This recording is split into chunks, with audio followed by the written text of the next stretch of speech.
வணக்கம். இந்த பதிவில் சிம்மம் ராசிக்கு வாரம் ராசி பலன்.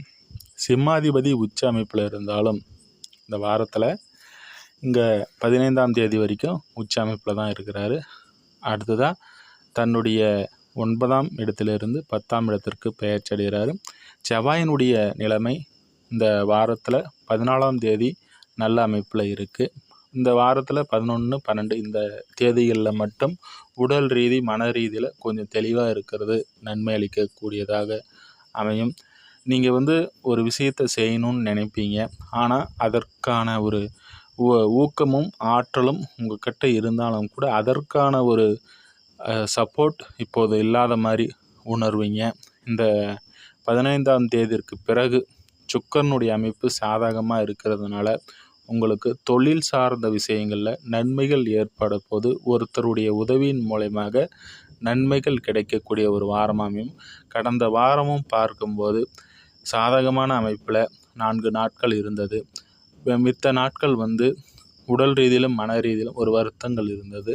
அந்த அமைப்புகள் விலகி இந்த வாரம் பார்த்தீங்கன்னா சாதகமான அமைப்பு சிம்ம ராசி நண்பர்களுக்கு இருக்குது. அட்டம சனி ராகு இணைவு இது உங்களுடைய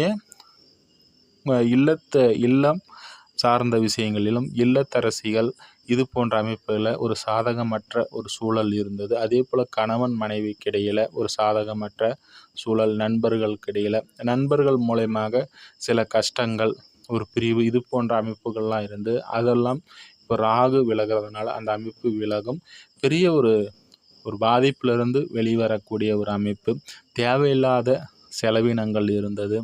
அதுவும் உங்களுடைய கணவன் மனைவிக்கு இடையில் உடல் ரீதியில் பாதிப்பு, லைஃப் பார்ட்னர் இவர்களுக்கு இடையில் உடல் ரீதியில் பாதிப்புகள்லாம் இருந்தது. அந்த அமைப்புகள் விலகும்.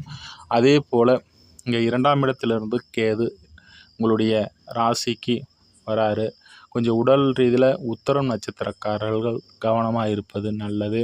அதே போல் 2ஆம் இடத்திலிருந்து கேது விலகிறதுனால பண தட்டுப்பாடு இருக்க போகிறதில்ல. அதே போல் குடும்பத்திலையும் நல்ல ஒற்றுமை காணப்படும். 7ஆம் இடத்துல ராகு வராரு, குரு பார்வை இருக்குது. அதனால் திருமணத்தில் தடையாக இருந்தவர் அனைவர்களுக்குமே இப்போ திடீர் திருப்பமாக அவர்களுக்கு ஏற்ற திருமண வாய்ப்பு. ஏன்னா 7ஆம் இடத்தை குரு பார்ப்பது என்பது சிறப்பு. ராகு அமர்ந்தாலும் பரவாயில்ல, கும்ப ராகு தான். குருவின் பார்வையினால் குருவும் இந்த 14ஆம் தேதி லாபஸ்தானத்தில் அமராரு. தனாதிபதி லாபஸ்தானத்தில் அமர்வது என்பது சிறப்பு. உங்களுடைய 5 குடையவர் 11ஆம் இடத்துல அமர்வது என்பது அதிர்ஷ்டகரமான லாபகரமான விஷயங்கள் நடைபெற போகிறது. அவருடைய பார்வையும் 3ஆம் இடத்திற்கு 5ஆம் பார்வையாக விழுறதுனால இப்போ புதிய முயற்சிகள் மூலமாக நன்மைகள் ஏற்படக்கூடிய, சகோதர வகையில் நன்மைகள் ஏற்படக்கூடிய ஒரு அமைப்பு உண்டாகும். குறிப்பாக சிம்மத்தில் பிறந்தவர்களுக்கு இந்த அட்டம சனி தான் ஒரு பாதிப்பை தரும்.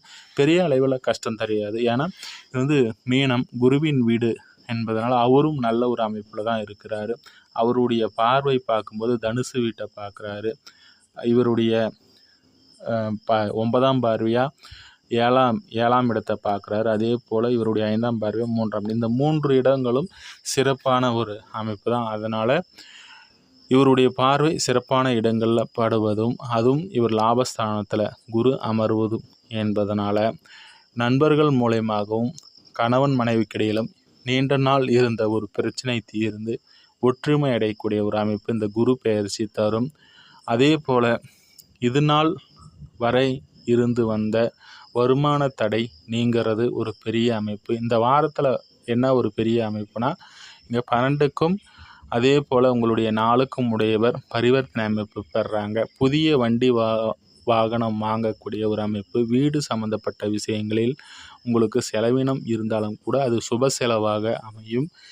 எதிர்பார்த்த ஒரு அமைப்புகள், திடீர் திருப்பங்கள் உண்டாகக்கூடிய ஒரு வாரமாக இந்த சிம்மராசி நண்பர்களுக்கு அமையும். அடுத்ததாக இன்னொரு பதிவில் சந்திப்போம் நண்பர்களே. நன்றி, வாழ்த்துக்கள்.